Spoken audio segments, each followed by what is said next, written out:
മഴവിൽ entertainment awards 2025 ടിക്കറ്റുകൾക്കായി സന്ദർശിക്കൂ QKerala.com. താനെന്താ എന്താ ഫോൺ എടുക്കാത്ത? മുരളി, ഞാൻ നേരിട്ട് വന്ന് സംസാരിക്കാമെന്ന് വിചാരിച്ചിട്ടാണ്. നേരിട്ട് വന്നല്ലോ, സംസാരിക്കടോ. அன்னைக்கே உன்னை கேட்டிருந்தேன், அந்த அஜ்மலா நம்மளா மான்னு. அப்ப நீ என்ன சொன்ன? 100% விஸ்வசிக்க, 100% லைக் அ பிரதர். பிரதர் நல்லா வச்சாங்க ஆப்பு உனக்கு. இத்தனை வருஷமா இந்த நாட்டில் இருந்துக்கிட்டு பிஸ்னஸ்ல யாரை நம்பணும் யாரை நம்பக்கூடாதுன்னு கூட தெரியாம நீ எல்லாம் என்னத்தகடா பிஸ்னஸ் பண்ணிட்டு இருக்க போட்ட. മുരളി പ്ലീസ്, കുറച്ച് മര്യാദയ്ക്ക് സംസാരിക്കണം.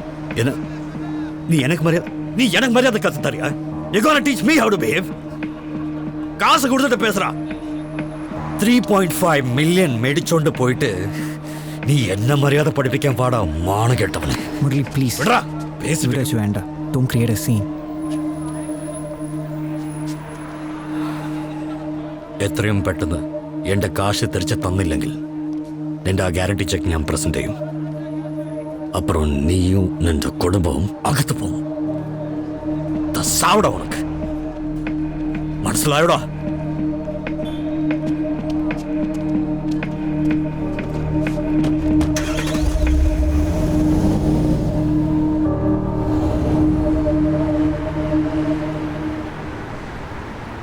അവയൊന്നും പറയണ്ട, പപ്പൻ സ്വസ്ഥായിരിക്കട്ടെ.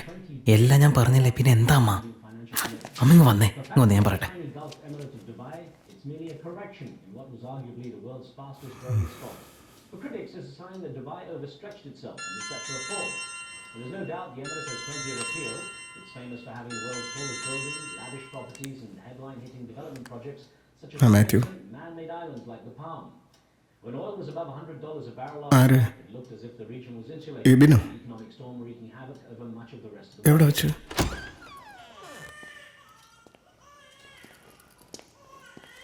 എബിൻ,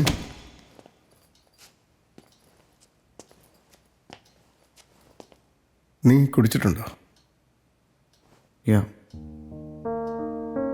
എൻ്റെ ഫ്രണ്ടിൻ്റെ ബർത്ത്ഡേ പാർട്ടി ഉണ്ടായിരുന്നു. Every one was drinking. ഞാൻ ഒരു ബിയർ മാത്രമേ കുടിച്ചുള്ളൂ. കുടിയന്മാർക്ക് കണക്കൊക്കെ. നീ റോഡിൽ കിടന്ന് തല്ലുണ്ടാക്കിയടാ. പപ്പയോട് ആരോ പറഞ്ഞു. ചോദിച്ചതിന് ഉത്തരം പറയടാ. It's not like that. ഒരുത്തൻ എൻ്റെ ഫ്രണ്ടിനെ ഇൻസൾട്ട് ചെയ്തു, ഞാൻ റിയാക്ട് ചെയ്തു. ആദ്യം കൈവച്ചതും അവനാ. എൻ്റെ ഭാഗത്ത് തെറ്റൊന്നുമില്ല. റോട്ടിൽ കിടന്ന് തല്ലുണ്ടാക്കിയിട്ട് ന്യായം പറയുന്നതാ. പണ്ട് ഇതുപോലെ കോളേജ് കിടന്ന് തല്ലുണ്ടാക്കിയിട്ട് ഡിസ്മിസലും വാങ്ങിച്ചു വന്നവനാ നീ. ഒന്നിനും കൊള്ളാത്ത തെണ്ടി പിള്ളേരെ പോലെ നടക്കാൻ നാണം ഉണ്ടോടാ നിനക്ക്? പപ്പയ്ക്ക് എന്തെങ്കിലും ഫ്രസ്ട്രേഷൻ ഉണ്ടെങ്കിൽ എൻ്റെ അടുത്ത് വേണ്ട. ആർക്കാണ് ഫ്രസ്ട്രേഷൻ? എന്താണ് എനിക്ക് ഫ്രസ്ട്രേഷൻ? എന്നോട് എന്തിനാ ചൂടാവുന്നേ? ഞാനാണ് നാട്ടുകാരുടെ നിന്ന് പൈസ ഒക്കെ മേടിച്ച്. ഞാൻ കാരണമാണോ 24 മണിക്കൂർ ആൾക്കാർ പൈസ വിളിക്കുന്നത്? ഞാൻ എന്റെ കാരണമാണോ? Is it because of me? എന്നെ ഉപദേശിക്കാനും ചോദ്യം ചെയ്യാനും വരുന്നതിന് മുമ്പ് അതിനുള്ള അർഹതയുണ്ടോ എന്ന് സ്വയം ചോദിച്ചു. ജെറി കൈയെടുക്ക. ജെറി കൈയെടുക്കടാ.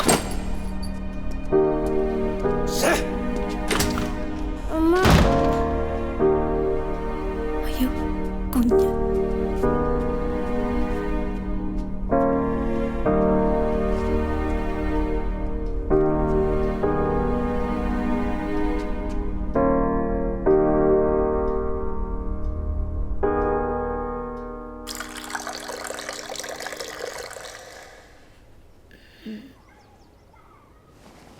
ചായന എണീറ്റോ?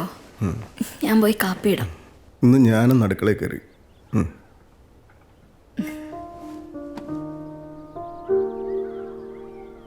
എബിൻ പറഞ്ഞതൊന്നും മനസ്സിൽ വെക്കരുത്.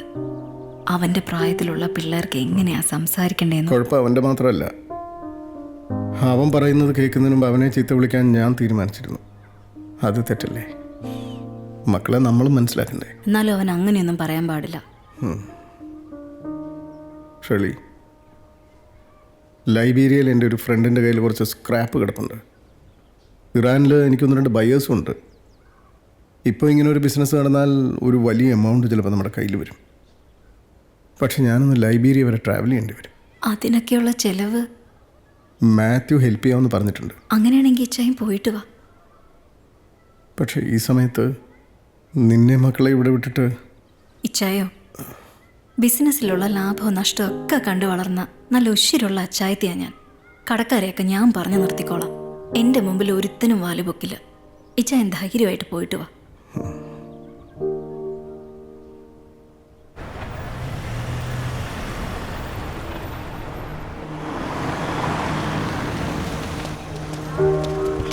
Good morning sir. Good morning. നാട്ടിലേക്കാണോ? സുഖമല്ലേ? സുഖമായിരിക്കും സാർ.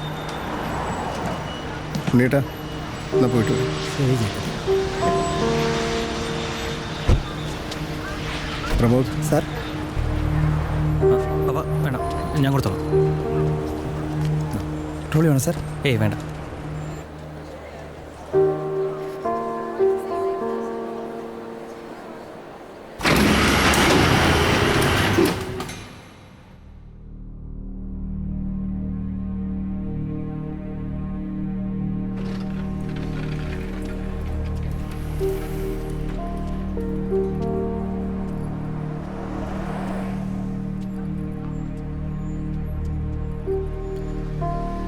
കവിയൂർ ഓർത്തഡോക്സ് പള്ളി വെച്ചിട്ടാ ഞാൻ നിൻ്റെ അമ്മയെ ആദ്യമായിട്ട് കാണുന്നു.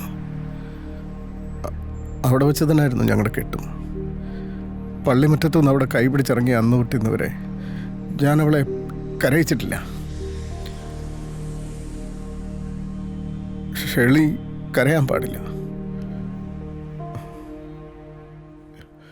എനിക്കിത് പറയാൻ വേറെ ആരുമില്ല. നോക്കിയേക്കനടാ.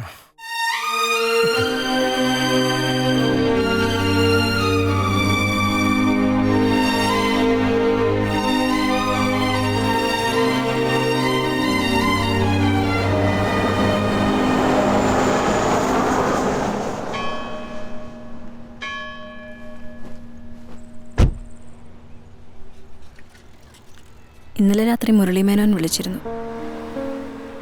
അയാളുടെ ഫുൾ എമൗണ്ട് സെറ്റിൽ ചെയ്തില്ലെങ്കിൽ നമ്മളെല്ലാവരും കോടതി കയറ്റുമെന്നാണ് പറയുന്നത്.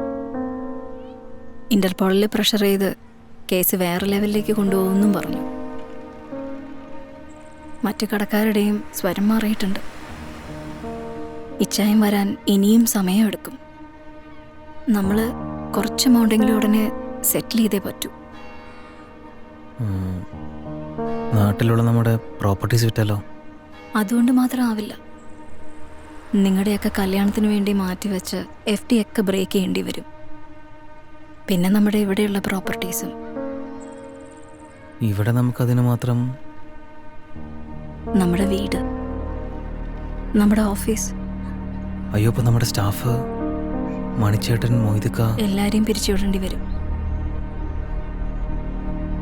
ഇതുകൂടാതെ പെട്ടെന്ന് കുറച്ച് എമൗണ്ട് റെഡിയാക്കണമെങ്കിൽ വേറൊരു സാധനവും കൂടെ നമ്മൾ വിൽക്കേണ്ടി വരും.